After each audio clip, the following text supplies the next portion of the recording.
Bem, desde já anunciar a próxima palestra será Vibrando na Quinta Dimensão.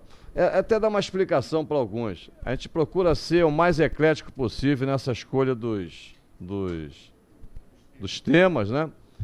E eu tenho, para mim é muito importante a grata oportunidade de dizer que consegui fechar até o final do ano o nosso ciclo de palestras.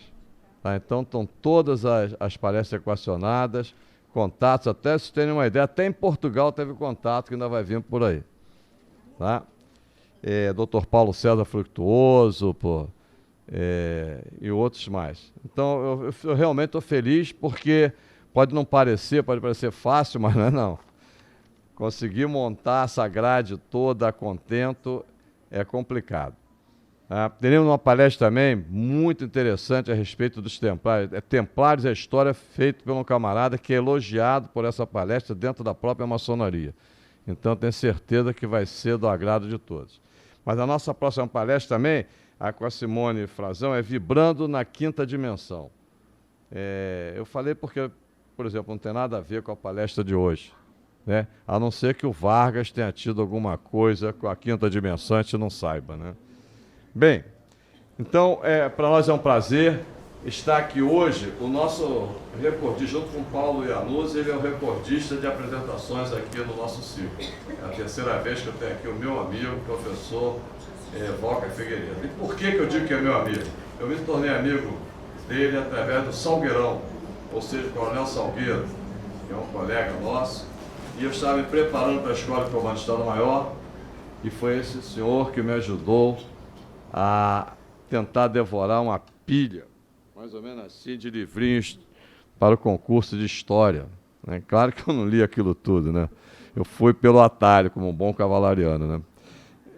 E por isso ele se tornou meu amigo, e eu sei da competência dele, não só do que ele transmitiu para mim em particular, mas como eu fui assistir palestras dele na faculdade. E realmente eu tenho certeza que os senhores hoje terão aqui um banho de história que nos será muito útil, porque hoje é o aniversário da morte do Vargas. Eu tinha 4 anos, eu ainda lembro que eu estava indo com a minha mãe conversar com uma amiga dela, quando chegou a notícia, e eu nunca vi, eu só fui ver tempos depois uma comoção daquela na morte do Senna. Né? Que a morte, por exemplo, do Tancredo foi anunciada, mas do Senna também foi de supetão. E o Vargas foi uma comoção geral. Lembro também, só a guisa de motivação, né?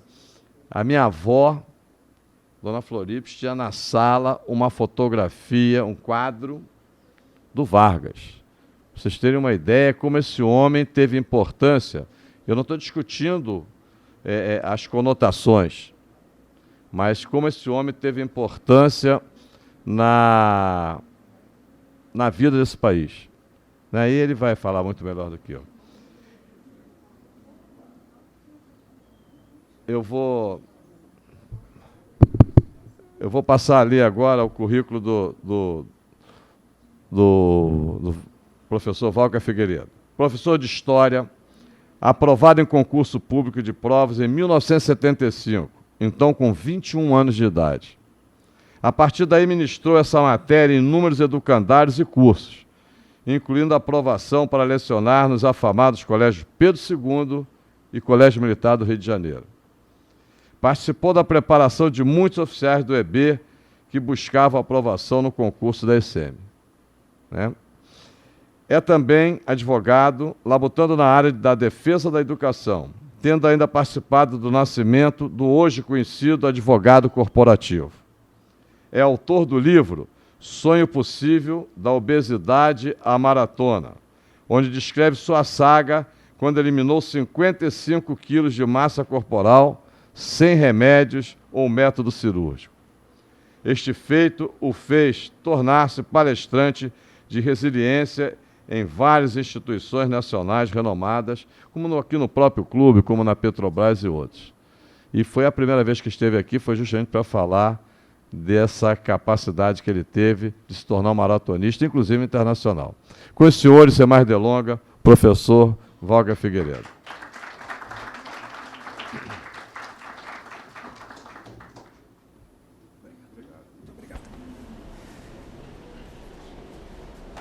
Boa tarde.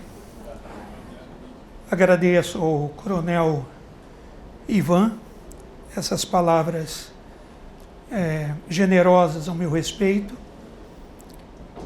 inclusive a época que eu pude ter o privilégio de lecionar para oficiais do Exército Brasileiro que iriam fazer o exame para a Escola de Comando Estado-Maior do Exército.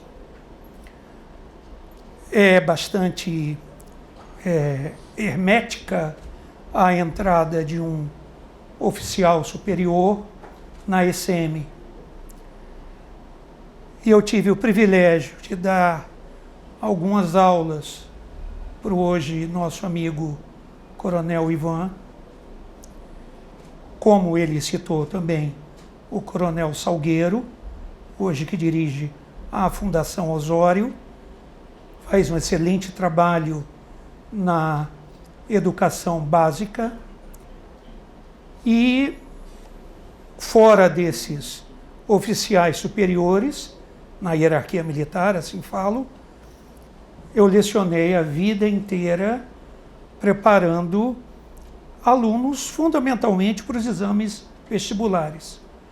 Entrei muito cedo em sala de aula, tanto é que acabou de dizer o Coronel Ivan, com 21 anos eu fiz concurso para professor, passei, tornei-me professor daquele estabelecimento de ensino modelar, me permita dizer o nome, hoje já não mais está presente, a não ser na memória de excelentes brasileiros e brasileiras, que é o Impacto. Posteriormente, fiz concurso para o Colégio Militar, Colégio Pedro II, e fiz faculdade de Direito na UFRJ, tornei-me advogado e milito muito na advocacia. E atendi aqui ao convite do Ivan, me permita chamá-lo assim, e vim, pela terceira vez, gerar, dentro da minha modesta atuação, algumas energias aqui no Clube Militar. Já palestrei sobre a minha história de maratonista internacional e ex-obeso mórbido. Palestrei com muito privilégio sobre a fundação do Clube Militar. Foi uma vídeo. E hoje eu estou tendo o privilégio de estar aqui palestrando um assunto que eu peço muita licença para palestrar. Porque eu estarei, na verdade, falando sobre um fato que houve há 69 anos passados. Em 24 de agosto de 1954, há 69 anos, o presidente Getúlio Vargas dá um tiro em seu coração, interrompendo um golpe em curso. Ele enfrentou forte oposição da Globo, da tribuna de Carlos Lacerda, incluindo a UDN no Congresso, além do bloco capitalista liderado por Eisenhower, presidente dos Estados Unidos, em meio à Guerra Fria. A pressão devida à vitória da Cruzada Democrática na eleição do Clube Militar em 52, por estreita colaboração política e econômica com os Estados Unidos, noticiou o New York Times, e o Manifesto dos Coronéis, em 20 de fevereiro de 54, também foram determinantes para a tragédia. Um pedido de impeachment de Vargas fracassou em 16 de junho de 54, com 136 parlamentares votando contra. Em 5 de agosto de 54, o assassinato de Rubens Weiss, ligado a Lacerda, precipita o suicídio de Vargas 19 dias depois. Mas o fato está aqui. Eu tenho aqui uma série de cidadãos, cidadãs que viveram esse momento histórico. E, evidentemente, tem um envolvimento emocional. Eu digo, como professor de História, e tem outros colegas aqui, professores de História, aqui nesse auditório e fora daqui, enfim, na Academia da Força Aérea, e são historiadores de nível muito sofisticado. E esses companheiros, professores de História, sabem que nós que trabalhamos com História temos de ter visão crítica, fundamentalmente visão crítica, e basicamente sem paixão. A nossa paixão é pela intelectualidade, é pela análise cuidadosa, mas não é uma paixão como Carlos Lacerda é o ideal. Não, não é o Lacerda. É o Getúlio Vargas. Não, não é Getúlio Vargas. É o Brigadeiro Eduardo Gomes. Não, não é o Brigadeiro Eduardo Gomes. É o Marechal Oswaldo Cordeiro de Farias. Não, não é. O que eu estou tentando dizer nessa breve introdução? Não há paixão. Eu tento não trazer nenhuma paixão. Já me foi perguntado, você é a favor do Getúlio Vargas? Eu falei, não é um epicentro. Ah, você é a favor do Lacerda? Não é um epicentro. Eu vou tentar analisar. E eu vou pedir licença a muitos que aqui estão, porque eu vou estar tratando de assuntos, com toda certeza, muito delicados. Assuntos delicadíssimos. E eu vou pedir também licença aos que não estão aqui. Estão, enfim, no mundo celestial. E essas pessoas, elas tiveram influência nas nossas vidas. Eu tenho de ter uma enorme cautela e estou procurando ter essa cautela. Para que saber história? Saber história é passado, é olhar a coisa pelo espelho retrovisor. Acabou. É besteira. A gente, quando está estudando história, a gente está trazendo o passado para o presente. História é presentidade.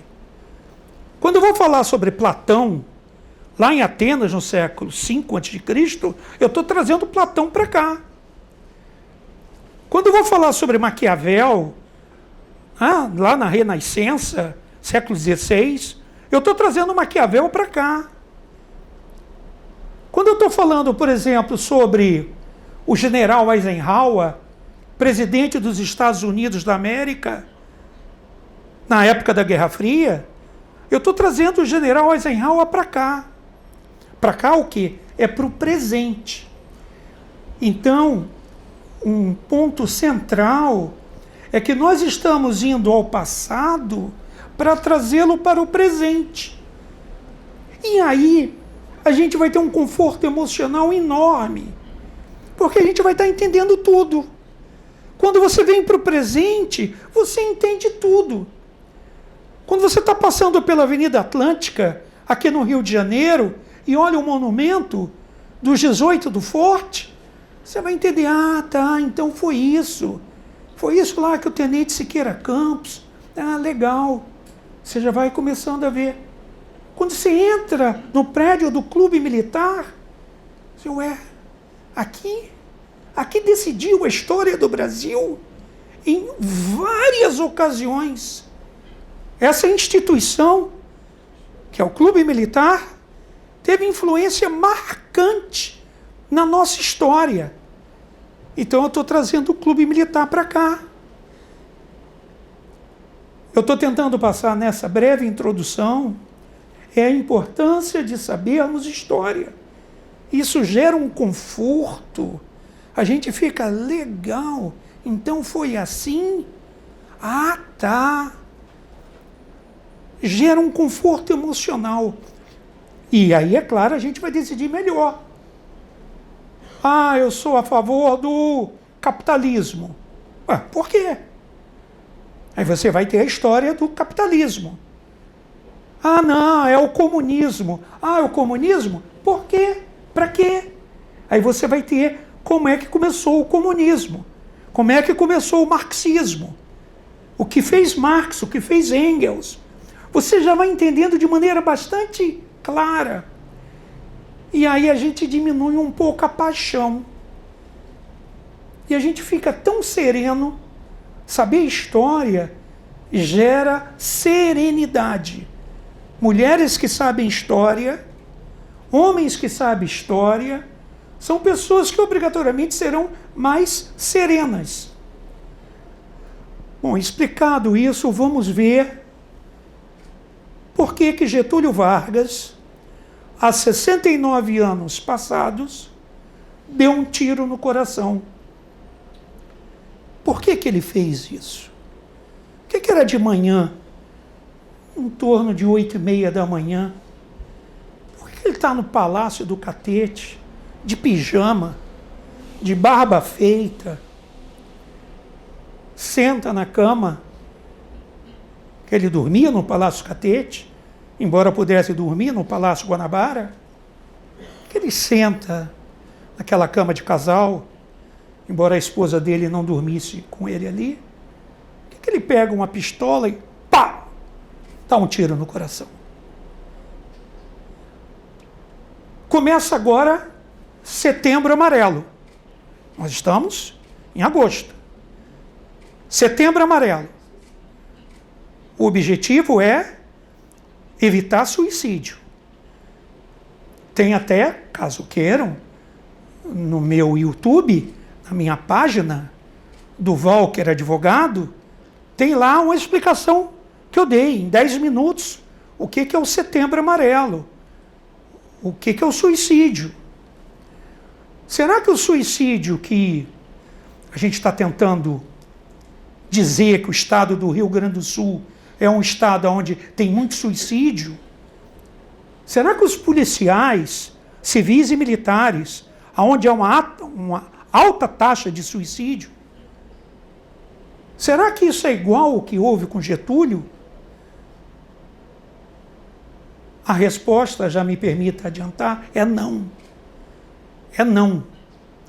O ato de Getúlio Vargas ter dado um tiro no coração foi um ato político. Getúlio Vargas, ele foi político, inclusive utilizando a morte. A morte que Vargas trouxe para si foi um ato eminentemente político. É diferente, por exemplo, de Santos Dumont. Santos Dumont, genial, inteligentíssimo, o pai da aviação,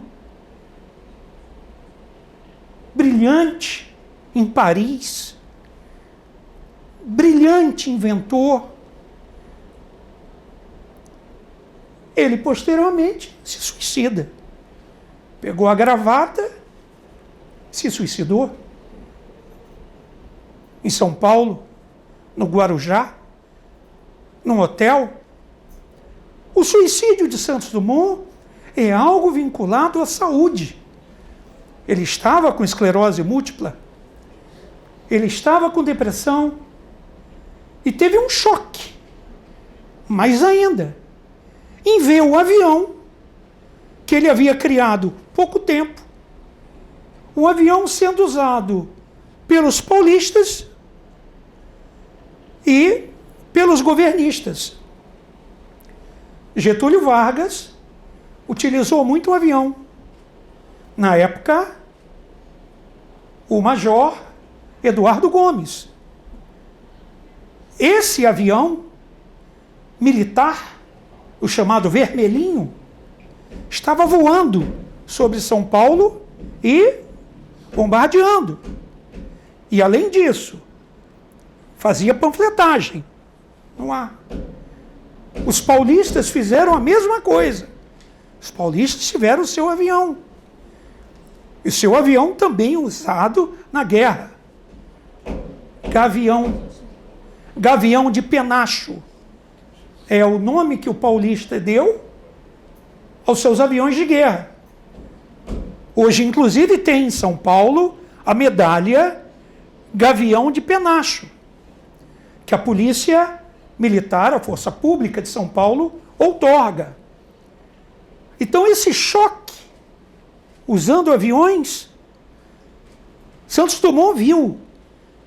Ele está no Guarujá. E viu aviões em 32. E viu aviões sendo usados, mais a depressão, mais a esclerose múltipla, ele subtrai a vida. Pena. Pena. Um homem excepcional. Hoje comemoramos 150 anos do nascimento de Santos Dumont. Hoje, 2023, estamos no sesquicentenário do nascimento de Santos Dumont. O suicídio de Santos Dumont, no dia 23 de julho de 1932, foi causado, certamente, por aspectos emocionais, por aspectos psiquiátricos, por aspectos de saúde. Não é o caso de Getúlio Vargas. Eu estou enfatizando muito e justifico porque Vargas já antevia usar o corpo dele caso ele sofresse derrota. Vargas, que para nós está em 1954, é o centro dessa palestra. Esse 1954 para nós, eu tenho de retroagir para 1930. Em 1930, Vargas lidera uma revolução. E Vargas escreveu. Eu tenho um texto que ele escreveu, em verbos o que ele escreveu. Traduzindo, em outras palavras, se eu perder a revolução, se eu não conseguir derrubar o presidente Washington Luiz, se eu não conseguir derrubar o que existe, eu vou me matar. Ok? Então, em 1930, ele suscitou isso. Só que ele derrotou Washington Luiz, o presidente da República. Washington Luiz foi tirado do catete. Claro, foi tirado pelos árbitros da nossa história. Quais são os árbitros ao longo da história? São os oficiais generais do Exército Brasileiro.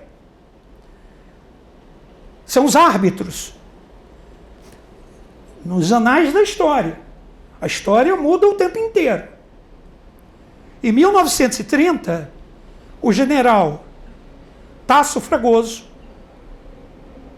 basicamente ele falou para Washington Luiz, sai. O general Nena Barreto, sai. E o Washington Luiz saiu. Havia até a ideia deles continuarem no poder. Em 1930 havia uma conjectura dos militares continuarem no poder. Porque não começa a história em 1930 com o Exército. Começa bem antes. Começa até com a fundação do Clube Militar. Foi até a palestra que eu dei algum tempo atrás, aqui, por videoconferência. Então, quando a República é instaurada, a República ela é instaurada devido à ação dos cidadãos de farda. E esses cidadãos de farda que atuaram em 1989, 15 de novembro, estão atuando agora em outubro de 1930. Então, cai o Washington Luiz e Getúlio Vargas chega para assumir o poder. E para isso, um diplomata, que na época não era diplomata, mas era um homem extremamente, eu diria, hábil,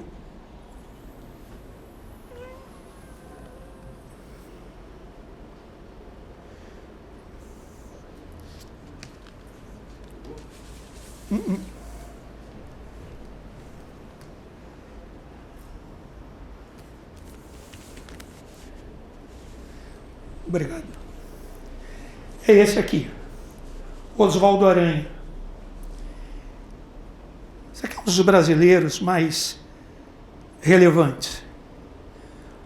E o Oswaldo Aranha, eu tenho a foto dele, talvez venha a passar, onde ele está dizendo, basicamente, para o general Tasso Fragoso, ó, Excelência, o chefe é Getúlio, sai do Palácio do Catete, e Getúlio vai assumir. Isso aqui é um dos homens mais preparados que o Brasil tem. A comunidade judaica é extremamente grata a ele, enfim, pelo trabalho dele na ONU, e que leva posteriormente à criação do Estado de Israel. O Oswaldo Aranha, ele disse para o general Tasso Fragoso, general, sai, agradeço o que o senhor fez, sai, porque está chegando o chefe da Revolução, que é Getúlio Vargas. Está vindo do Rio Grande do Sul. E ele vai assumir. E aí os militares saíram e Getúlio Vargas assumiu. E, óbvio, a carta que ele escreveu, que ele ia se matar, só ficou para o professor de História falar isso hoje. A carta foi para os anais da história. Getúlio, na verdade, chega ao poder fruto de um movimento de militares. Um desses militares, me perdoe a foto que não é de uma clareza excepcional, mas está aqui, que é o Eduardo Gomes. Aqui eu tenho um movimento tenentista. Aqui está a história do Brasil daí para frente. Esses oficiais querem acabar com a República Velha. E vão para a Marcha da Morte. É impressionante. Eles sabiam que iam morrer. Porque estão lutando contra o governo. Isso aqui em 1922. Eles estão dando a base para Vargas assumir em 30. Eles estão aqui na Avenida Atlântica.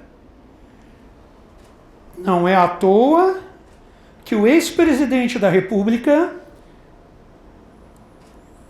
que encerrou o mandato, enfim, recentemente, um dos comícios centrais dele foi exatamente aqui na Avenida Atlântica. Porque é aqui que tem a base da mudança da história recente através do tenentismo. Esse tenentismo, ele vai, na verdade, fazer várias mudanças na história brasileira.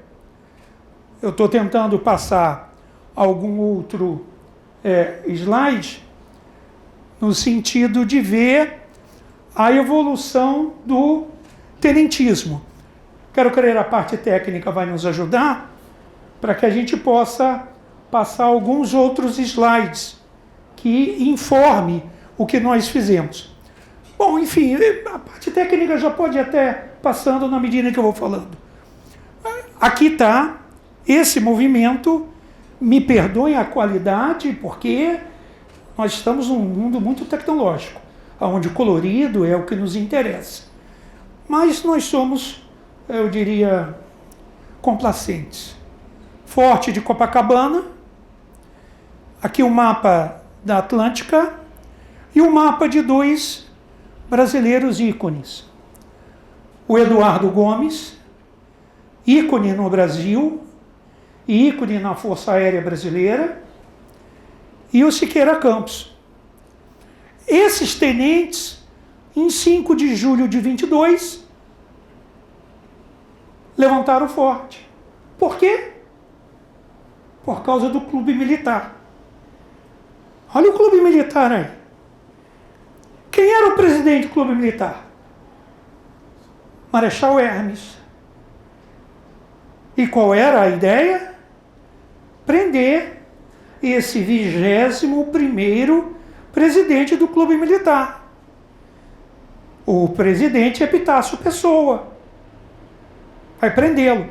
É um episódio das cartas falsas, que amanhã eu vou detalhar um pouco mais, através de uma entrevista que eu tive o privilégio de ser convidado, aqui no clube, através do Coronel Ivan, onde no podcast eu vou estar falando dessa eventual prisão do Marechal Hermes da Fonseca. E aqui nós temos estudantes de Marechal Hermes, aqui, agora, neste auditório.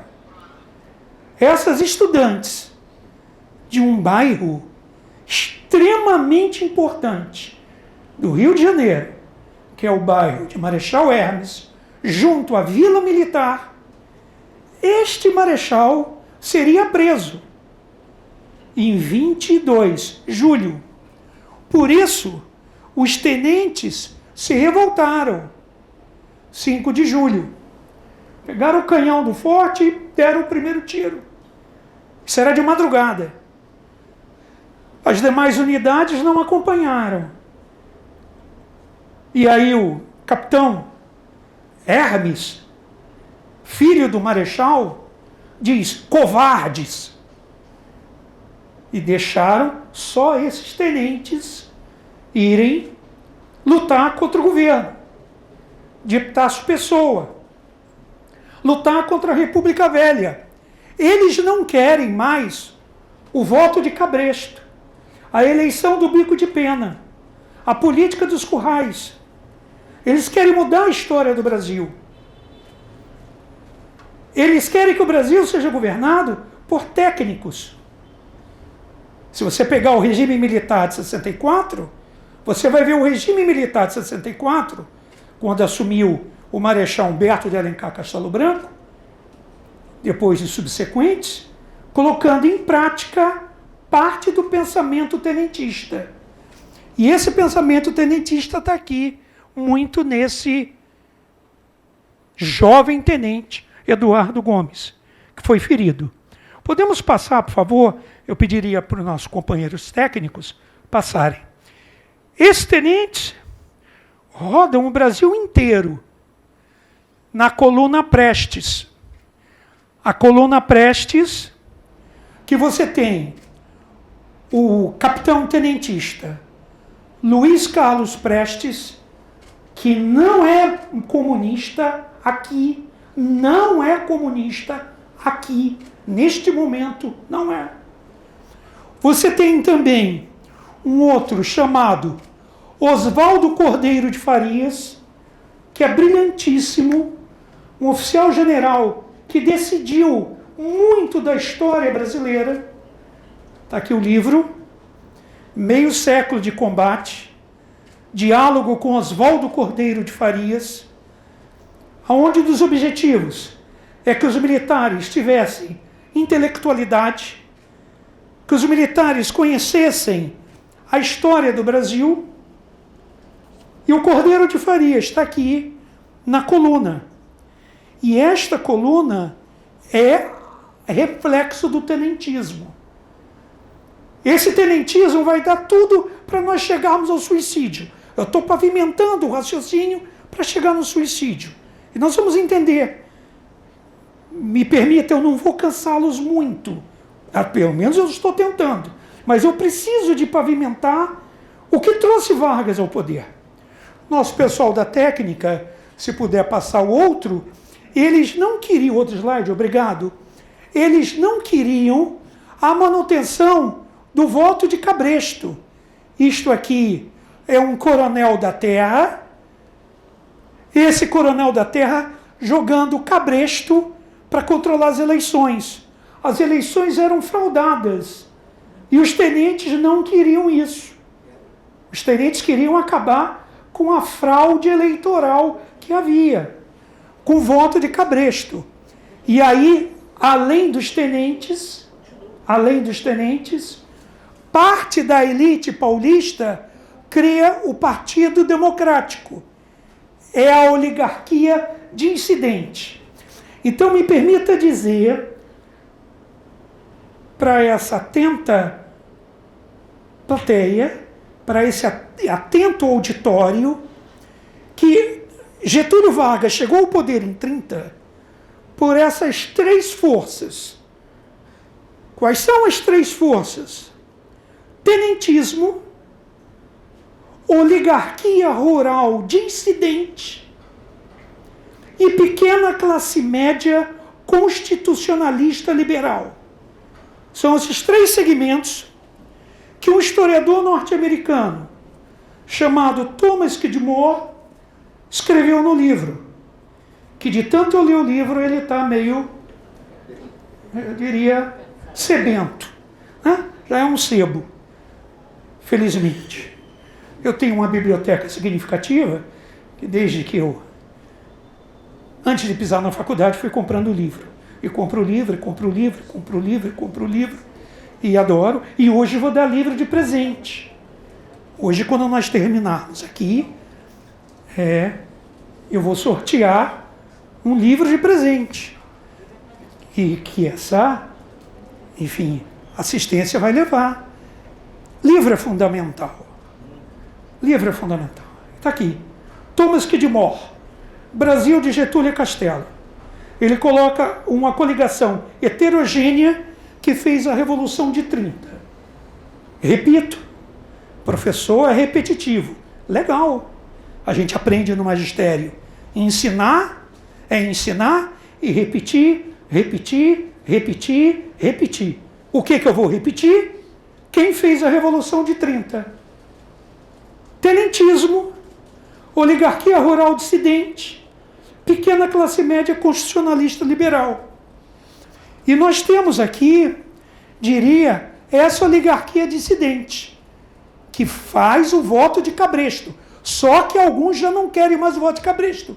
Fundo o Partido Democrático Paulista. São Paulo está tendo uma outra visão. Eu vou pedir para os nossos técnicos passarem outro slide. Olha o voto de cabresto, olha. Para acabar com essa vergonha, os candidatos vão agora para o Partido Democrático. Qual é a vergonha? É este cidadão sendo colocado num cabresto, não enxergando nada e colocando o voto na urna. Isso aqui é tudo fraudado. As eleições eram todas fraudadas. E os tenentes não queriam isso. A pequena classe média não queria isso. Queria uma série de outras coisas. E aí, querem acabar com o que existia, querem em São Paulo fazer uma nova história. Aí vem a Revolução de 30. Seguindo outro slide, por favor. E essa revolução é antecedida por Vargas, que é candidato da Aliança Liberal, junto com João Pessoa. E aqui tem um fato curioso. Em 1930, João Pessoa, candidato a vice-presidente de Vargas, foi assassinado. O romance entre Anaíde e o jornalista João Dantas, o assassino do presidente da Paraíba, levou à queda de Washington Luiz, gerando a Revolução de 30. Vargas escreveu que sinto que só o sacrifício da vida poderá resgatar o erro de um fracasso. Em 32, Vargas também disse: a apresentação do próprio cadáver funcionaria como o melhor resgate de altivez e coragem. Getúlio enfrenta, sob o comando do Major Eduardo Gomes, do tenentismo, com aviões de guerra contra os constitucionalistas de São Paulo. Eis que, em 23 de julho, acontece um fato inusitado.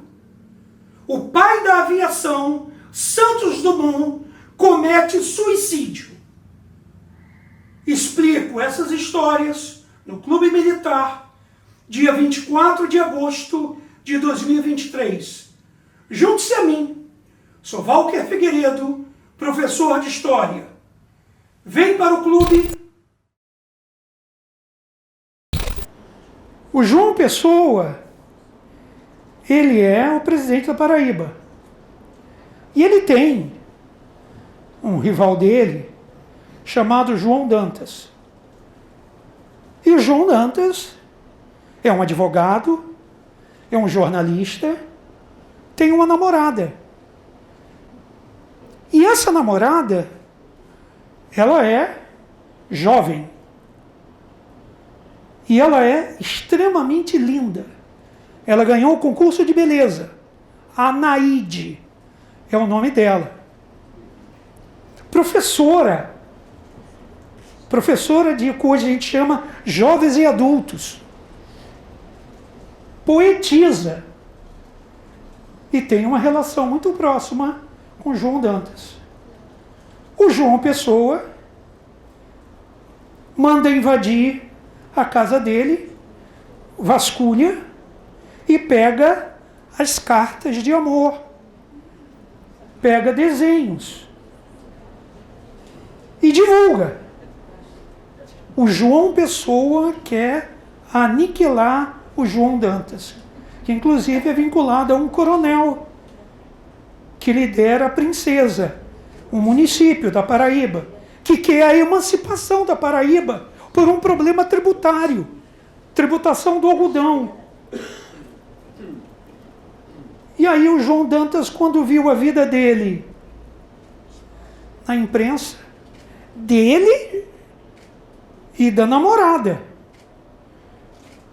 aí o João Dantas vai para Recife, onde está o João Pessoa, numa confeitaria, nome da confeitaria Glória, chega para João Pessoa e dá 2 tiros em João Pessoa. E aí é a fagulha para a Revolução de 30. A Revolução de 30, a fagulha foi a morte de João Pessoa, candidato à vice-presidência da República. E aí, quem é que é responsabilizado por isso?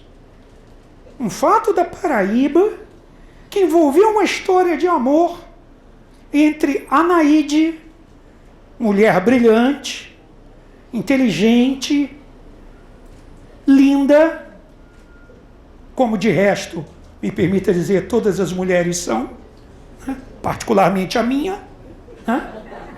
Claro que é algo assim, bastante cabotino, né? Mas as mulheres são sensacionais, a minha filha também, a minha mãe também, e as mulheres foram muito segregadas ao longo da história, foram muito marginalizadas. E a Anaíde já dizia, mulheres têm de votar, mulheres têm de ter direito a voto. A Anaíde está falando isso com 20 e poucos anos. E quando o João Pessoa é morto, isso é atribuído ao Washington Luiz, aqui do Catete. O Washington Luiz não tinha nada, absolutamente nada. Não foi ele que falou, vai matar João Pessoa. Nada. Ele está lá sentado na casa, ele nem sabia. Mas ele vai ser responsabilizado. Há pouco eu vou falar para você, daqui a pouco, sobre a morte do Major Vaz, da Força Aérea Brasileira. Isso dia 5 de agosto de 54. Aí está atribuindo a quem essa morte? A Getúlio Vargas. Foi o senhor, presidente Vargas. Foi o senhor que mandou matar o major da Força Aérea, Rubens Florentino Vaz. O Vargas, eu não dei essa ordem, não. Eu não dei, que eu sou contra o Lacerda, isso é óbvio. Mas eu não dei a ordem para matar o, aspas, segurança do Lacerda. Eu estou tentando dizer para você, que está me dando o privilégio da atenção, que eu tenho 2 assassinatos, um do João Pessoa e outro de Vaz, um em 1930, outro em 1954, aonde responsabilizam o presidente da República. E o presidente da República não foi ele que deu a ordem. Não foi ele que deu a ordem. Ele não chegou para o Gregório Fortunato, que contratou o pistoleiro Alcides, falou: Alcides, vai lá e dá um tiro no Lacerda. Getúlio não falou isso. Assim como o Washington Luiz não falou para João Dantas: olha, vai dar um tiro em João Pessoa. Eu estou tentando passar um conhecimento para essa plateia extremamente atenta, que eu tenho 2 assassinatos, ambos responsabilizando o quem está na cadeira de presidente, e esse presidente da República não deu a ordem. Não foi ele que diz: vai matar. Mas a conta é jogada para ele. Ele quem? Washington Luiz. Ele quem? Getúlio Vargas. E voltando para Washington Luiz, ficando em Washington Luiz, ele era o responsável pela morte de João Pessoa. Avançando um pouco mais no slide subsequente, isso acaba trazendo Vargas ao poder. Está aqui Vargas, com o uniforme da Revolução de 30, ele já tinha escrito que ia se matar. Só que ele colocou isso no arquivo. Ele está aqui vitorioso. Ele está aqui com um dos líderes da coluna, o Miguel Costa, general, e está aqui com um homem muito decisivo na história brasileira, que é o Góes Monteiro. Aqui ele é coronel da Revolução de 30. Foi essa Revolução de 30 que trouxe Getúlio ao poder. Começa a Era Vargas. Vai de 30 a 45. 45 Getúlio é deposto, sai do catete, volta eleito em 51 e se suicida em 54. Pegou a cronologia de 30 a 45, 15 anos direto com Vargas. Depois ele sai do palácio, só que ele sentiu que podia voltar. Volta em 51, eleito.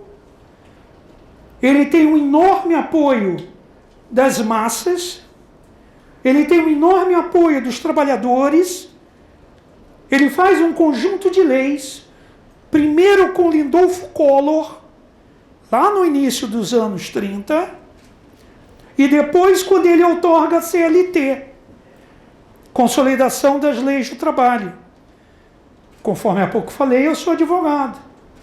Eu lido com a CLT o tempo inteiro.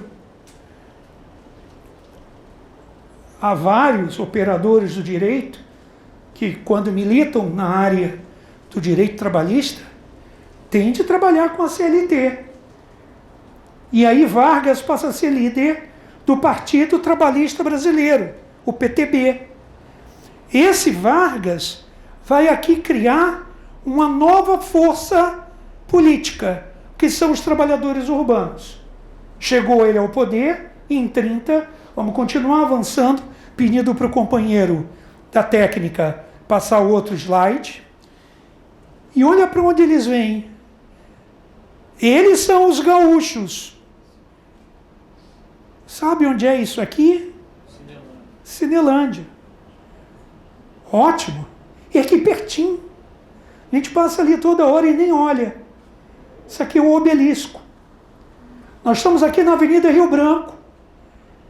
Quando terminar essa palestra, dá um pulinho aqui, sai do clube, entra na Avenida Rio Branco, aqui à esquerda, anda um pouquinho, anda, sei lá, 50 metros, você vai olhar o Obelisco. E aqui os gaúchos disseram: vou amarrar os meus cavalos. Para tirar quem? Washington Luiz. Derrubar a República Velha. E olha a alegria aqui, ó. Então, no palácio, os cariocas que viram que caiu a República Velha. Vem uma outra história, que é a história da República Nova. o companheiro podia colocar o outro slide, já colocou, está aqui. O povo, está aqui, não dá de perceber direito, mas o general Tasso Fragoso. Está aqui o povo alegre no Palácio Guanabara, Palácio Catete. E está aqui aquilo que eu falei para você. Essa foto eu vou tentar interpretar. Eu aqui tenho o Oswaldo Aranha. E aqui eu tenho os dois generais. E aqui o Oswaldo Aranha está com a mão. Eu vou fazer um pouco a mão dele. Ele está com a mão assim. Eu não sei o que ele está falando, mas eu vou interpretar. General Tasso Fragoso, obrigado. O senhor derrubou o Washington Luiz. General Nena Barreto, obrigado. Derrubou o Washington Luiz, ok? Sai. Obrigado, excelências. Sai. Porque agora quem vai assumir é Getúlio.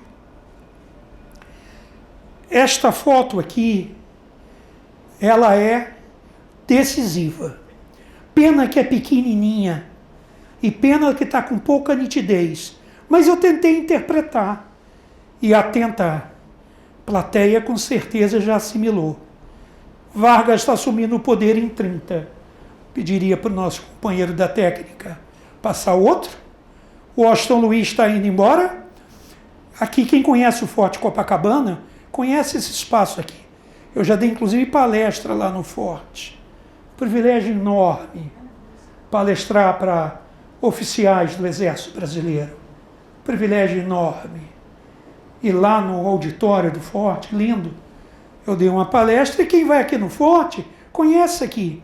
Mas tira a minha história. Eu quero que a minha não tem nenhuma importância. Importância aqui. Washington Luiz está indo embora. Está entrando no navio e vai embora. Seu Barbado, o paulista de Macaé, assume Getúlio Vargas. E eu assumi Getúlio Vargas dentro desse contexto. O contexto aqui é tenentista também. Aqui eu tenho uma foto, na verdade não é uma foto, é uma charge linda. Linda. Me perdoe a falta de nitidez. Devo informar a atenta plateia que parte dessas fotografias eu tirei dos livros O Nosso Século. São livros que eu guardo na minha biblioteca com cuidado ímpar. Quando eu passei para o nosso companheiro fotografar, eu fiz questão que a minha filha fosse ao apartamento, deixasse lá, para não ficar na portaria.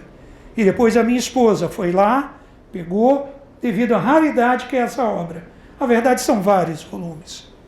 E um deles tem exatamente isto aqui, que é os tenentes, aqui no meio, a charge e duas forças. É aqui que está a chave de tudo. Se eu conseguir ensinar isso para essa plateia, e acho que estou conseguindo, aqui é tudo. O que é tudo? Eu tenho de um lado Stalin. Stalin, que por sinal está aqui à direita. Não deveria estar, mas o chargista não tem obrigação de fazer isso. Stalin é marxista, é comunista, é extrema esquerda. E aqui do outro lado eu tenho Mussolini. Mussolini, fascista, extrema direita. E a extrema esquerda e a extrema direita está tentando pegar o tenentismo. Está chegando para o tenente, vem para o meu lado, seja fascista. É Mussolini que está falando. Aí está o outro, que é o Stalin, Joseph Stalin, da União Soviética. Vem para o comunismo. Comunismo é bom. Acaba com esse negócio de empresa privada. Empresa privada não presta. Coloca o Estado para controlar tudo. Instala uma ditadura, a ditadura do proletariado. Ô tenente, vem para o meu lado. Vem ser comunista. Aí está o outro falando, não, tenente, vem ser fascista. Vem fazer um Estado totalitário de extrema direita. É isso aqui. Puxa, que coisa pequenininha. Eu peço desculpas a essa atenta plateia. Mas eu tentei interpretar. E é aqui que está a chave de toda a história do Brasil, do que vem pela frente. O que vem pela frente está aqui. Os nossos pais, os nossos avós, nós próprios, ou estamos, embora não venhamos a perceber, batendo palma para Stalin, não sei, ou batendo palma para Mussolini, não sei, mas eles pavimentaram o caminho. E você, professor de história, para quem você está batendo palma? Já falei que eu não bato palma para ninguém. Eu faço uma análise crítica, eu analiso criticamente os fatos. É meu dever, eu sou professor de história. Eu estudo esse negócio com uma seriedade enorme. Então eu não posso ter uma visão tão tosca, no sentido, não estou dizendo que ser comunista ou ser fascista é tosco, não é isso. Eu estou dizendo que eu não me atraio por qualquer ideia. Eu demoro muito a me filiar a uma ideia. Hoje eu estou com quase 70 anos de idade e já estou nessa estrada há muito tempo. E nunca tive uma posição político-radical. Sempre tive uma posição ponderada. E, em geral, nunca externo nas aulas que eu leciono. Eu não doutrino o meu aluno. Eu acho um crime um professor que vai doutrinar aluno. Você pegar, como eu tenho aqui, 4 alunas, repito o nome do colégio, Américo de Oliveira e Marechal Hermes, pegar esses cérebros limpos, privilegiados, e começar a passar para a cabeça dessas alunas, olha, seja a favor do rosa, o rosa é o ideal, não, seja a favor do vermelho, o vermelho é o ideal. Eu estou sendo desleal com uma aluna dessa. A gente não pode ser desleal, não pode doutrinar o aluno, tem de analisar os fatos para o aluno, seja ele um oficial superior, seja ele um aluno de ensino fundamental 2. Você tem de analisar, sem doutrinar. E aqui é a doutrina. Aqui é a doutrina. Comunista, marxista. Ou, desculpe, comunista é fascista. Outro slide, por delicadeza. Aqui, queima do café. Vargas toma posse, queima o café para o preço ficar alto. O café aqui nos Estados Unidos. Aqui o ministro da Fazenda, que se demite porque não quer concordar com a queima do café, que Vargas manda queimar o café, e vai assumir o Oswaldo Aranha. Passando uma outra foto. Aqui, São Paulo estoura em 32, então Vargas assume em 30, governo provisório, sem Constituição. Aí São Paulo diz, não, tem de ter Constituição. Isso aqui são alunos da Faculdade de Direito. Aqui está escrito Faculdade de Direito. É a Faculdade de Direito Largo São Francisco, em São Paulo. Há pouco eu corri em São Paulo. Eu corro ainda, felizmente. E uma das corridas que eu fiz, passei exatamente aqui em frente à Faculdade de Direito Largo São Francisco. A propósito, eu corro, deixa eu abrir um parênteses, eu corro de maneira muito lerda. Não sou um corredor de grande. Agora eu começo a prova, termino. Foi lá em Nova York, comecei e terminei. Fui em Amsterdã, comecei e terminei. Fui em Berlim, comecei e terminei. Só não terminei na Argentina, em Buenos Aires. Mas aí é porque eu não tinha treinado muito. Mesmo assim, os caras me deram medalha. Os caras que eu falo, os organizadores da prova. E aqui, há pouco, eu corri em frente à Faculdade de Direito do Largo de São Francisco. É aqui que vem todo o pensamento constitucionalista liberal, é aqui. Se você pegar alguns jornalistas que estão na mídia, não vou citar o nome, só para uma questão de não ser, enfim, efervescente. Um dos jornalistas que mais estava na mídia, estava, há 2 dias não está mais, ele saiu exatamente daqui, não desse conjunto óbvio, mas ele saiu do pensamento esse daqui, Faculdade de Direito. Eu fiz na UFRJ, no Largo do Caco, aqui na Rua Moncorvo Filho. Não concluí lá, mas fui até o 10º período lá. Então nós que trabalhamos em direito, sabemos o quanto é importante uma Constituição. E aí São Paulo explode. Aqui, estação de telefones, ocupado por estudantes. Claro que não dá de perceber, mas todo mundo está aqui de terno. Característica do estudante de direito. Característica do advogado. Está sempre de terno. É da profissão. Aqui, eles param na rua, pessoas, com fuzil na mão. É São Paulo contra Vargas. 32. São Paulo, Getúlio assume em 30, em 32 São Paulo se levanta. Guerra Civil. Ou é chamado hoje a Guerra Civil Paulista, de 1932. E a partir daqui que começam os aviões. A situação é bastante delicada. Podemos avançar um pouco mais. Aí vem aqui a cronologia do suicídio de Santos Dumont, por causa do avião. Podemos avançar um pouco mais. E está aqui, 23 de julho, no Guarujá, Santos Dumont se suicidando. E hoje este brilhantíssimo brasileiro estaria completando 150 anos. Me permita tentar sair um pouco da técnica, indo muito para a emoção.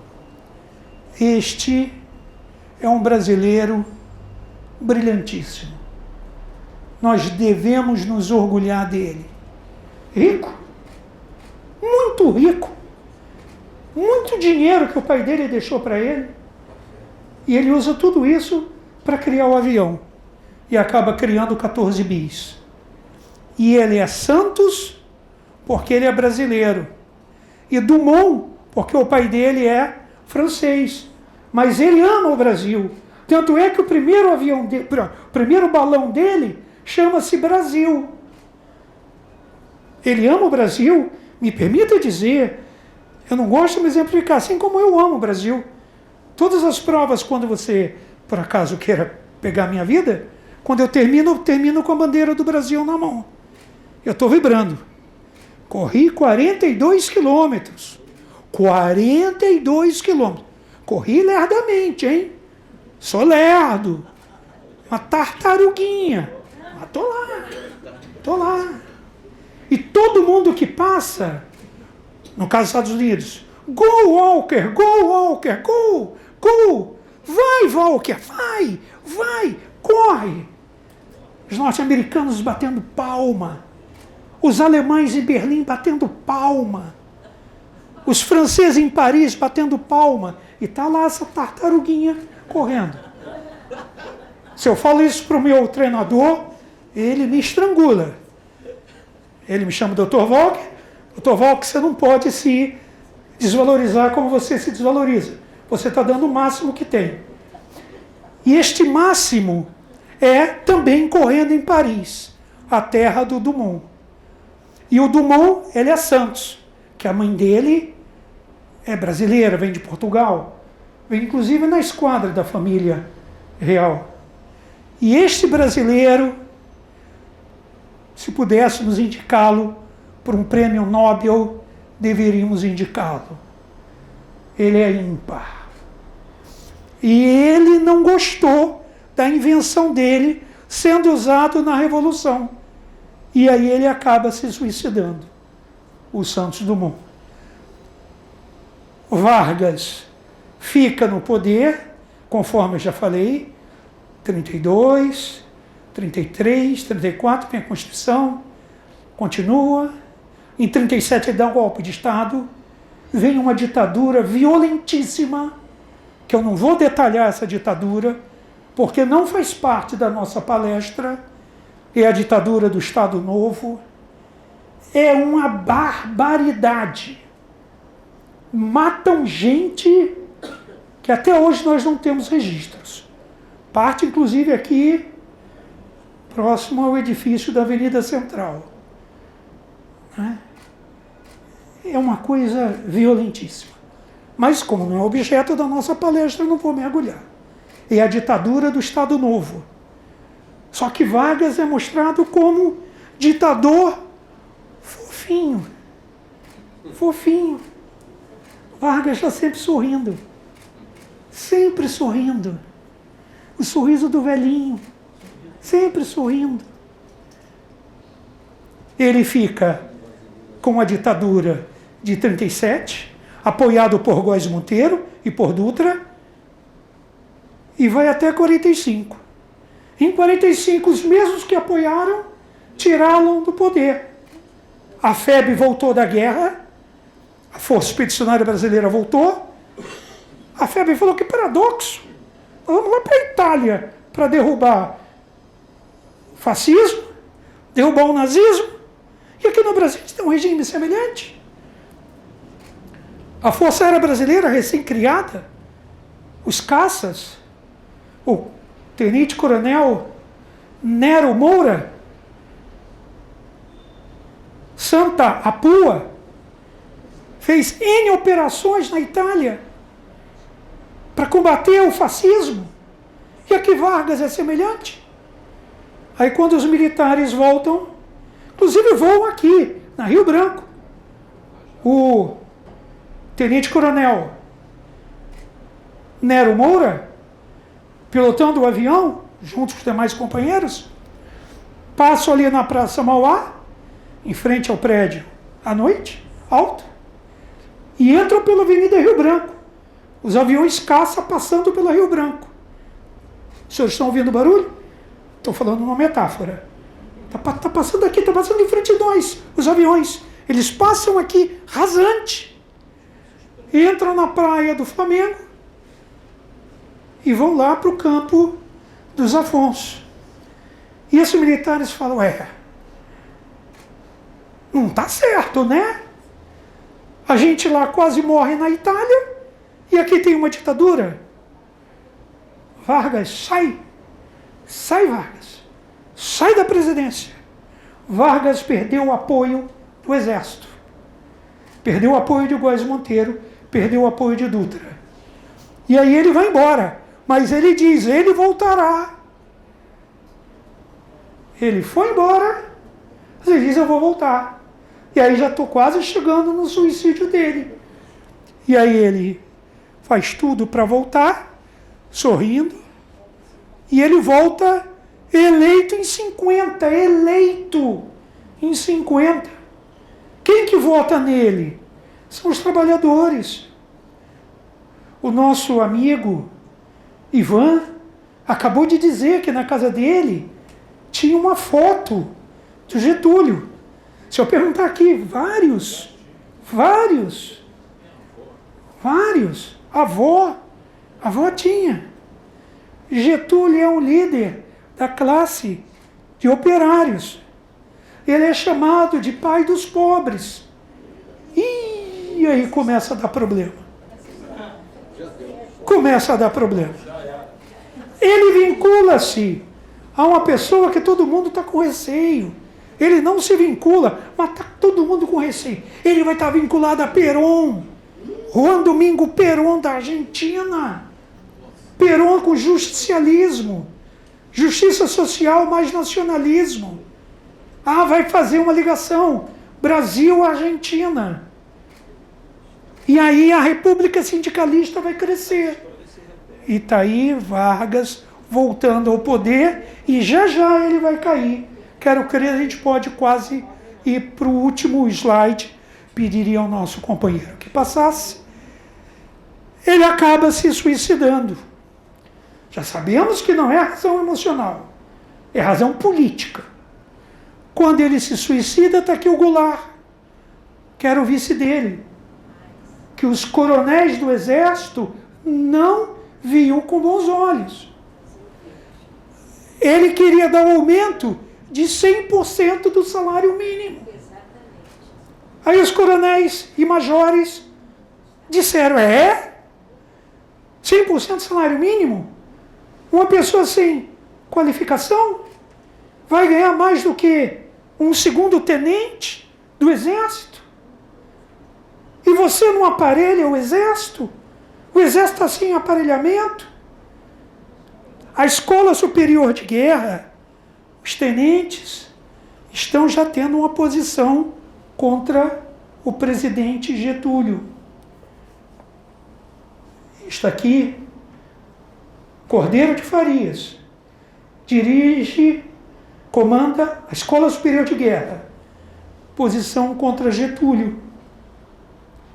Manifesto dos coronéis, oposição ao trabalhismo, e aí tem quem não está aqui, que é o Eisenhower, que é o bloco capitalista. O bloco capitalista está dizendo, olha, temos de tirar essa turma nacionalista. Temos de tirar essa turma nacionalista.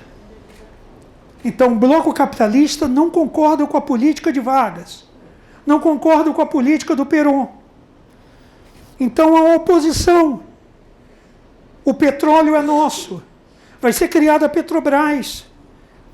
E a ideia de criar a Petrobras é afastar empresas norte-americanas também.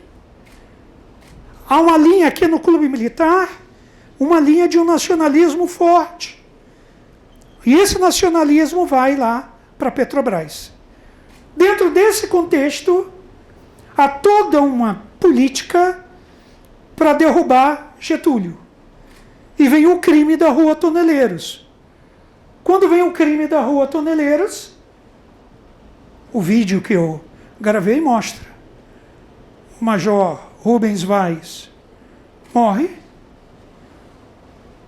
Lacerda não morreu. Lacerda faz oposição a Vargas, a tribuna da imprensa. O jornal O Globo faz oposição. A TV Tupi faz oposição. Os norte-americanos fazem oposição. E todos pedem para Getúlio renunciar. E Getúlio diz,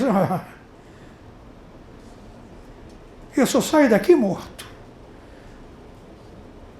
E aí, basicamente disseram para ele, presidente, a aeronáutica já deu uma rasante. Caça da aeronáutica deu uma rasante sobre o Palácio Catete. Já avisou. O Exército parece que já fez, os generais já fizeram pedido, presidente, renuncia. A aeronáutica nem se fala. É o brigadeiro Eduardo Gomes, vinculado a Carlos Lacerda. Fizeram IPI no Galeão, a República do Galeão. E a opção de Vargas era o seguinte, ou ele renuncia, ou ele seria deposto por um golpe de Estado. É só isso. É só isso. Ele não tem apoio dos Estados Unidos. Ele criou a Petrobras, que era mal visto. Criou o Banco de Desenvolvimento Econômico, o BNDE, mal visto. Havia criado a Companhia Siderúrgica Nacional, mal visto. Criado bem antes, a usina siderúrgica de Volta Redonda. Aí foi lá um acordo com os Estados Unidos, foi ela inaugurada em 1946. Então Vargas tem uma política de traço nacionalista. E essa política de traço nacionalista não interessa, principalmente ao bloco capitalista. O bloco capitalista diz, não pode essa política nacionalista continuar. Porque se essa política nacionalista continua, os comunistas aumentam mais o poder. E se os comunistas aumentarem o poder, os comunistas assumem o poder. E se os comunistas assumirem o poder, Estados Unidos da América, Inglaterra, França, Bélgica, Holanda e Luxemburgo vão perder. Nós estamos vivendo a Guerra Fria. Então a Guerra Fria foi o motivo central para Getúlio Vargas sair do catete. Só que ele falou, tem saída não? Renuncia. Eu renunciar? Não renunciei. Aí tá legal. Filha dele preocupada, todo mundo preocupado. Terminou a reunião ministerial altas horas da madrugada. Ele foi para o quarto. Depois ele recebeu a notícia. A Vila Militar vai descer. Alguns generais vão tirar o senhor. Ele falou para a filha dele, Alzira, deixa eu dormir, vai embora. Ninguém vai me tirar daqui não. Vai embora. Vai dormir, minha filha. Ela, patrão, como ela falava para o pai dela, patrão? Filho, eu sei. Mas o general, ministro da guerra, vai garantir o senhor no poder. Ele, Alzira, não seja ingênua. O general vai ser ministro do Café Filho. Papai, você já sabe disso? Filha, estou na política, não é de hoje. Vai embora, filha. Por sinal, ele não foi ministro da guerra de Café Filho. Foi um general que se manteve, eu diria, numa postura de lealdade ao presidente. Só que ele também tinha de ser leal à tropa que ele comandava. E a tropa que ele comandava era o Exército. O Exército já queria Vargas fora. A Aeronáutica nem se fala. Queria Vargas fora. A Marinha de Guerra um pouco menos, mas também queria fora. Vargas não tem saída. Só que esses caras não contavam com o que eu vou fazer. Pá! Se mata. Antes deixa uma carta. Uma carta, que estou basicamente encerrando, quero crer, Ivan Cosme, acho que eu já estou um pouco além, não? Posso encerrar lendo a carta? A carta, não, eu não vou ler toda, não. Até porque, me permita dizer, eu fico muito impactado com a emoção da carta. Os meus alunos, no passado, até riam muito. O professor Walker vai ler a carta. Aí já ficavam rindo. Adolescente é danado. Vai chorar. Então, eu só vou ler um micro trecho. O nosso companheiro, coronel Ivan Cosme, disse que isso estará no WhatsApp dos senhores. Então, está lá a carta. E essa carta eu acho que vale a pena lermos. Essa carta tem exatamente tudo isso que eu falei. Vargas defendendo o nacionalismo, Vargas sendo contra as empresas estrangeiras, Vargas querendo o aumento do salário mínimo, Vargas criando a Petrobras, Vargas criando a Eletrobras que está aí falando o tempo inteiro. Só que eu não vou analisar, podia até, mas não nos interessa. Petrobras está aí o tempo inteiro. Vargas fala nisso. Carlos Lacerda, o jornal O Globo, o consulado dos Estados Unidos aqui do lado. Hoje é consulado, na época era embaixada. Quando Vargas deu tiro, foi tudo, destruir a embaixada. Carros do jornal O Globo, o povo destruiu. Lacerda teve de ir embora do Rio. Volta depois. Mas tem inclusive o governador aqui do estado de Guanabara. Os oposicionistas tiveram de ir embora. E essa carta, ela diz que ele está saindo da eternidade e entra para a história. E aí está o professor Walker aqui, dando essa aula de história. Viu, presidente Vargas? O que você falou é verdade. Você dá os primeiros passos no caminho da eternidade. Saio da vida e entro na história. E tanto entro na história que hoje, 69 anos depois, o Walker está aqui, dando muito modestamente essa palestra. Me permita dizer, Além de eu ter estudado o tempo inteiro, há anos eu estudo, depois que o meu amigo Ivan me convidou, eu não parei de estudar. Isso que eu estou trazendo para os senhores, em aproximadamente menos de 1h30, consumiu da minha energia longos dias de estudo. Até o meu trabalho de advogado ficou um pouco comprometido. A minha esposa, que também é advogada, perguntava: como é, doutor Walker? Você não tem nenhuma petição para fazer, não? Você não tem para falar em algum auto processual? Não, eu já fiz. Você só está estudando? Não para de estudar? Eu falei: olha, eu vou estar falando para homens e para mulheres muito inteligentes. Eu vou estar de novo numa casa histórica. Eu vou estar falando para pessoas muito sensíveis. E eu não posso deixar um fato passar.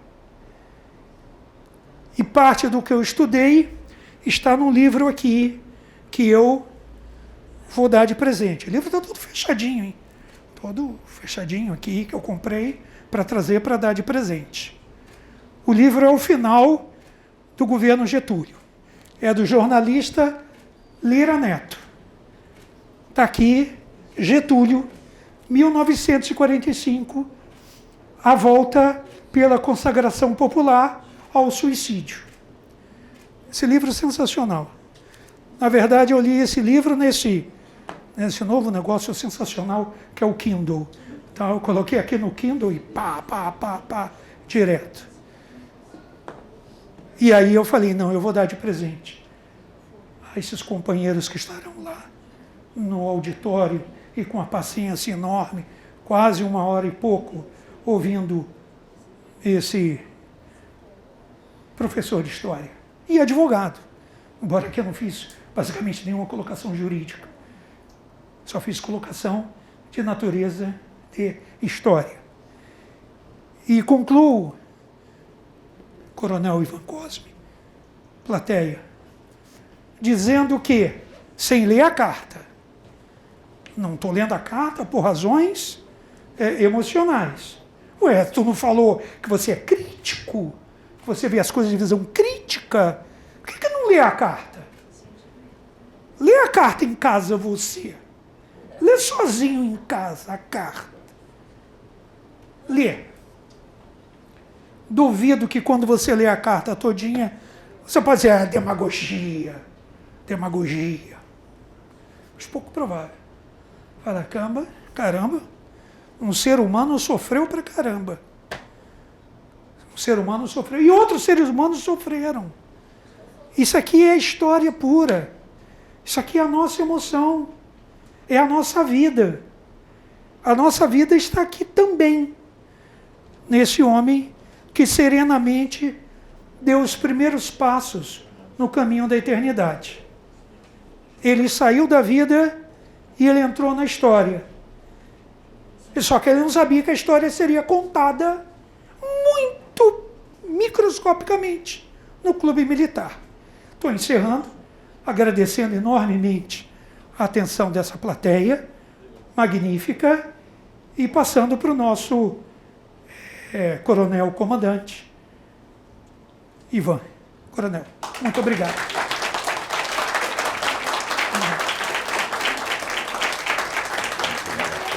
A tese do suicídio que predomina, mas é a tese que ele foi assassinado. Também fala-se. Eu vou dizer para o senhor que eu vou ficar na história oficial. A história oficial que ele se suicidou. Agora, por que eu fico com isso? Pelos precedentes. É inequívoco que ele se matou por um ato político.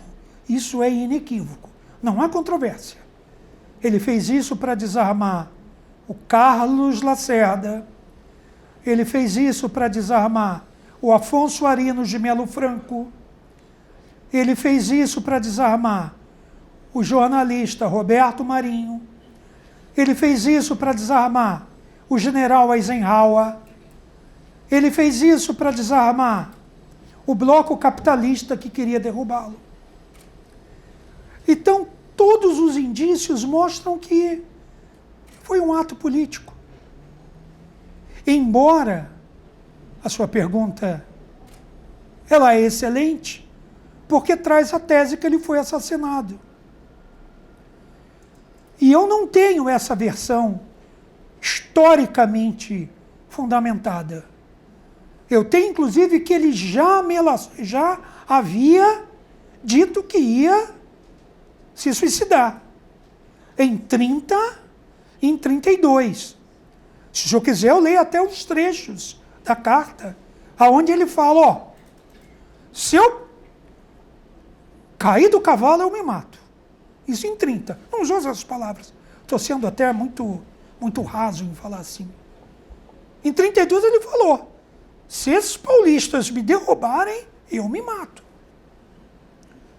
Então o suicídio como arma política, ele já tinha avançado 2 vezes. E em 54, ele ia sair do catete. Não tem como, ele ia sair. Ou ele ia sair, como ele saiu, morto. Ou se ele ficasse mais algumas horas, poderia entrar os oficiais da Força Aérea Brasileira, que já tinham entrado, e dizer, sai, presidente. Talvez nem entrasse o brigadeiro Eduardo Gomes. Talvez entrassem os oficiais que dirigiram o IPM no Galeão, República Galeão. O senhor está preso, presidente? Estou decretando a prisão do senhor. Então, que ele ia sair. Ele ia sair. Aí é tão certo quanto 2 e 2 são 4. Agora, se costuma dizer, só para concluir a resposta, que nada muda tanto quanto a história. Eu não sei se daqui a alguns anos um outro professor de história vem aqui, sei lá, daqui a, 100 anos, e diga, olha, lembra aquilo lá, que ele se suicidou? Ah, isso é, a história já fez uma revisão. Ele foi assassinado.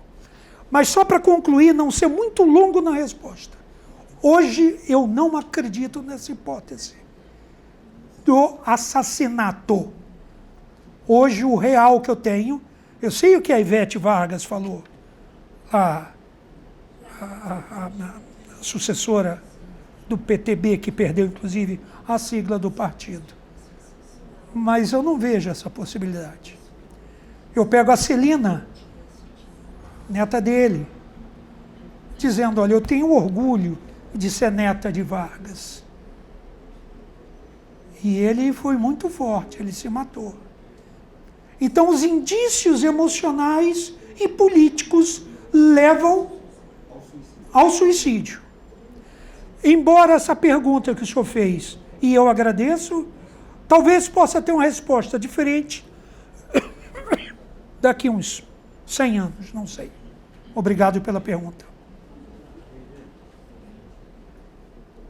Professor. Pois não. Coronel Nilson, boa tarde. Boa tarde. Elogiou a sua excelente palestra.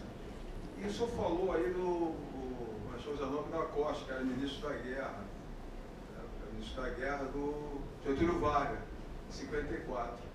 O senhor falou que ele seguiu o pensamento dominante do Exército. Que parece, que naquela famosa reunião, já de madrugada, que antecedeu a morte dele, como você também falou, ele se suicidou por volta de 8 e pouco da manhã, de 24. E teve aquela reunião de que ele participou, todos os ministros, e que o Vargas perguntou a posição de cada um. Foi.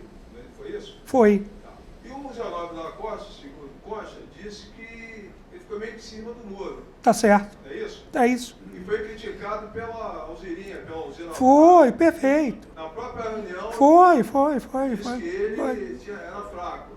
Isso. Comandante militar. Que ele era traidor. Que era traidor. Isso. Falou abertamente que ela era de confiança do pai, né? A Alzirinha realmente tinha um poder Total. né? Total. Aí eu pergunto ao senhor, quer dizer, então o Zé Lóbio, ele ficou entre a prudência e talvez a fraqueza como comandante militar, né? Aí eu pergunto ao senhor se o Zenóbio tivesse assegurado ele como comandante, deveria ser o papel dele como ministro da guerra, né? Não há dúvida. Ele devia lealdade ao presidente da República. E, no entanto, parece que ele já tinha, ele e o Café Filho, que era o vice-presidente, já tinham feito negociações diretas para uma possível saída, renúncia do Vargas, do presidente. Coronel. Se tivesse sido outra posição, se tivesse sido de firmeza, Zenóbio da Costa, o senhor acha que o governo do Vargas ele poderia ter continuado? Olha, o coronel, excelente a pergunta, agradeço, é brilhante. O general Zenóbio, ele falou para Vargas nessa reunião que o senhor disse, era de madrugada.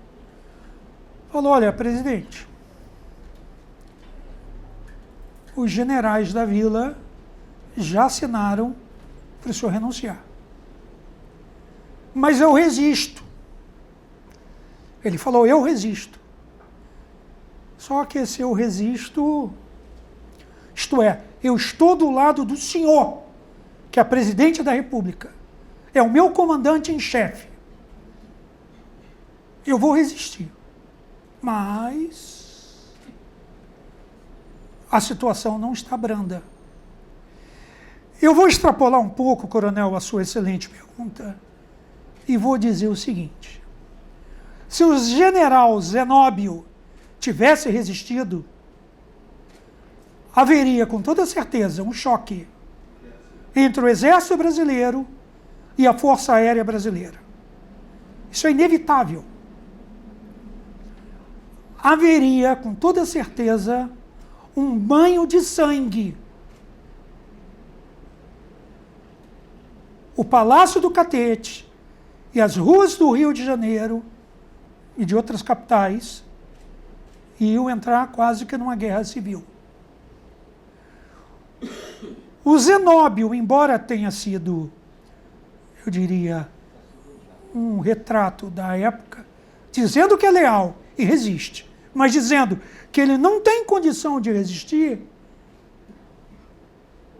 ele estava dizendo a guerra civil que ia surgir. E aquilo do Café Filho mantê-lo no Ministério da Guerra não aconteceu. Café Filho assume, ele fica um dia no Ministério e sai. Então ele não foi ministro da Guerra de Café Filho. Na verdade, coronel, me permita dizer, não havia condição de Vargas continuar. Salvo se ele quisesse sangue. Aí ia haver. Como Perón quis na Argentina no ano seguinte. No ano seguinte, compara com Perón. Perón no ano seguinte. A Força Aérea Naval bombardeou a Praça de Maio. Mais de 364 pessoas morreram. E Perón ainda fica mais 3 meses. 3 meses depois ele é derrubado. Eu quero dizer para o senhor, aproveitando a sua excelente pergunta, que se Vargas não tivesse dado o tiro no coração, haveria um derramamento de sangue. Com toda certeza, como houve na Argentina, 1 ano e pouco depois. Assim como é outra história que eu não vou entrar. Assim como quando Goulart sai do poder.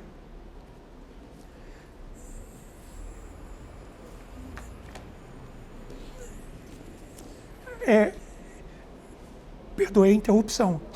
É outra história. O Brasil de Castelo a Tancredo. Thomas Quedmore.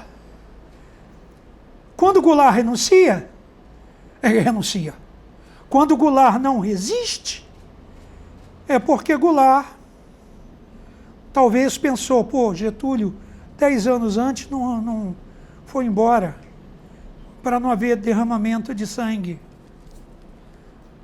Então, estou querendo dizer para o senhor que a posição do ministro da guerra, o senhor retratou muito bem. Foi uma posição aparentemente ambígua. Ele era leal ao presidente da República, tanto é que no final ele falou, eu resisto. Mas quase que ele diz, eu resisto, eu não estou a fim de resistir, não. Mas eu resisto. Porque ele sabia que não havia mais espaço, principalmente na FAB. Ele convocou os oficiais da FAB. O ministro da Aeronáutica, o Nero Moura, falou, por que o senhor convocou os meus oficiais? Por que os meus oficiais da FAB foram falar com o senhor, ministro? E quase que o Zenóbio falou, o senhor é um ministro fraco. O senhor não consegue controlar os seus oficiais. Os seus oficiais reunidos aqui no Clube de Aeronáutica, aqui do lado, querem a queda de Vargas. Morreu o Major Vaz, novíssimo, 32 anos, super preparado. Deixou uma viúva, por sinal uma mulher lindíssima. Deixou 4 filhos. A FAB não suporta Getúlio Vargas. Então, eu estou aproveitando a pergunta que o senhor fez, mostrando os 2 discursos do Zenóbio. Sou leal, fico, mas olha, não consigo controlar os meus subordinados. A mesma coisa falou a Aeronáutica. A mesma coisa falou a Marinha. Getúlio perdeu a sustentação. Uma das sustentações não era a única. Eram as Forças Armadas, não era a única. Ele já não tinha sustentação com Eisenhower. Ele já não tinha sustentação antes do Eisenhower com Truman. Truman pediu tropas do exército para ir lutar na Guerra da Coreia. E ele não manda tropas para a Guerra da Coreia. Então, desde Truman, Vargas já não é bem visto por Washington.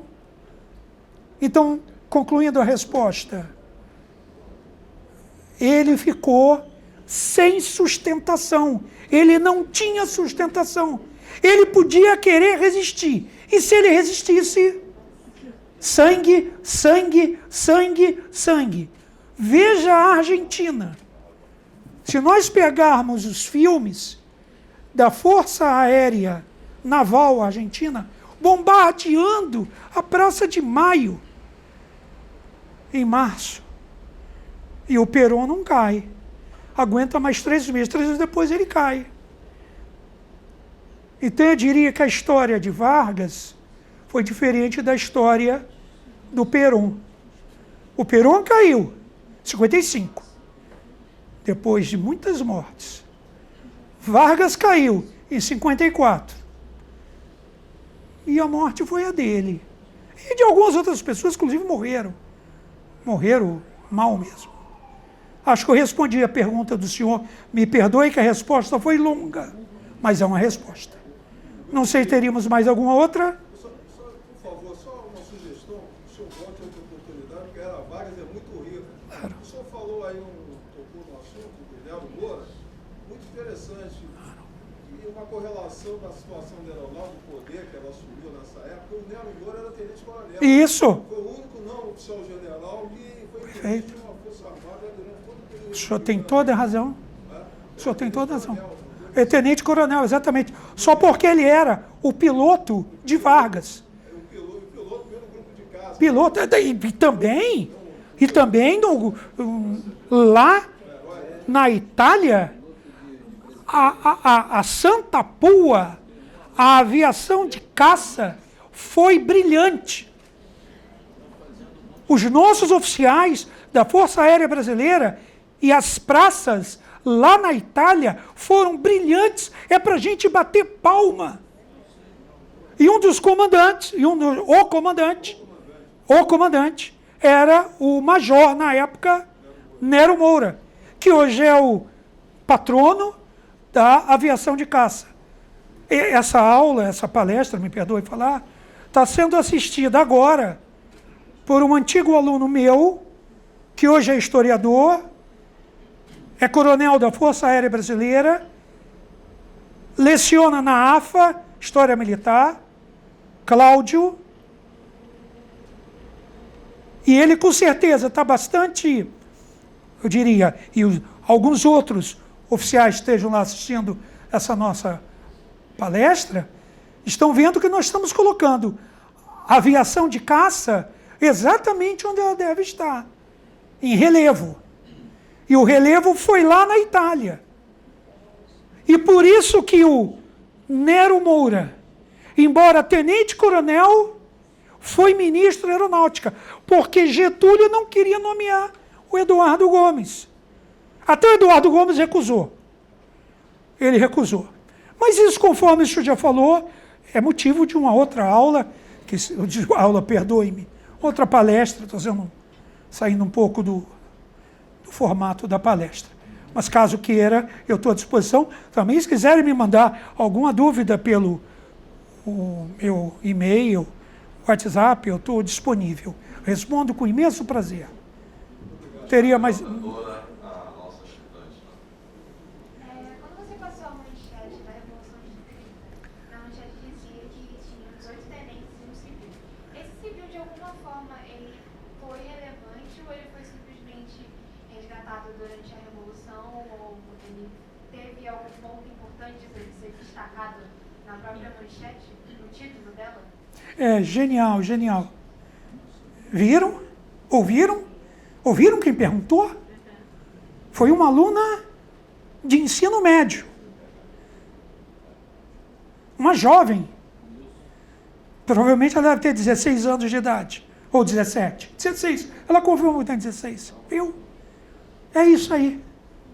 É isso que faz com que a gente seja significativo.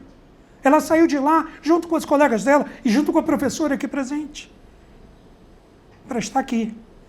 A diretora dessa escola, me permita dizer, é uma senhora de 97 anos de idade. Quase 100 anos de idade. Lúcida. Inteligentíssima. Professora Araci Lira. Eu gostaria de fazer a divulgação da história da vida dela. Ela diz, não, eu só cumpri minha obrigação. E quando a professora Araci Lira soube que haveria essa palestra, ela perguntou, doutor, eu posso mandar algumas alunas do Américo de Oliveira assistirem? Falei, claro, é luz, é ótimo. E aí vem a pergunta dela, o civil é extremamente relevante? Em comparação com Eduardo Gomes, não. Em comparação depois com Luiz Carlos Prestes, não. Ele tem o relevo dele. Mas ele não é, eu diria, tão relevante, porque a revolta era militar. A revolta era militar. Você imagina, são tenentes, alguns subtenentes, alguns sargentos, alguns cabos. Você imagina, ele entra ali no meio. Ele é simpático à causa. Mas ele não vai ocupar posições relevantes. Quem vai ocupar posições relevantes é Eduardo Gomes, é Juarez Távora, é Oswaldo Cordeiro de Farias. Todos que eram militares de carreira. O civil fica... Ele é importante, mas não tem a grandeza dos outros. Ok? Siqueira Campos. Mais alguma pergunta, coronel? Acho que a gente fechou. É uma aula, de fato, né? Eu só queria fazer uma colocaçãozinha, quando você falou aqui também do suicídio e assassinato. Porque você falou da Petrobras, né? A Petrobras, desculpe eu fazer esse depoimento aqui, a Petrobras ela foi gestada aqui dentro do Clube Militar, na campanha O Petróleo é Nosso. E o Getúlio se fazia presente. O Getúlio frequentava o Clube Militar, não era esse prédio ainda. Não, já era esse prédio. Já era esse prédio. Ele vinha aqui, a roupa dele, o alfaiate dele era aqui, porque o catete é logo ali, né? Daqui praticamente dá para ver o catete. O general Dutra, ele ia de bonde, sem segurança nem nada quando ele foi presidente. Então o Getúlio vinha aqui, o dentista dele era aqui. E quando eu cheguei aqui como diretor, né, não como, antes eu tinha tido função aqui, eu ainda encontrei um funcionário, o seu Jarbas, que era o funcionário mais antigo do clube. E ele falou o seguinte: coronel, o senhor acha que uma pessoa, isso é só para instigar, né? Não precisa responder, né? Não vai conseguir responder, né? O senhor acha que uma pessoa que está pensando em se suicidar, na véspera, vai tratar canal de dente? Porque o Getúlio, na véspera, no dia 23, ele esteve aqui tratando canal de dente. E não está, isso aí não está em nenhum livro, né? E o seu Jarbas conhecia. O Getúlio vivia aqui dentro. Bem, eu quero passar mais uma vez ao professor Walker um diploma de participação que, na verdade, é só para materializar o agradecimento do Clube Militar por essa contribuição que não deixa de ser a cultura nacional, certo? Porque na hora que nós nos preocupamos em criar esse ciclo, é justamente de trazer a oportunidade, criar a oportunidade de que alguma coisa a mais a gente deve. Porque o corpo vai para o caixão. E como o caixão não tem gaveta, não vai nada. Agora pode ser que o espírito leve aquilo que a gente aprenda aqui. Então, professor... Muito obrigado. Muito obrigado. Obrigado.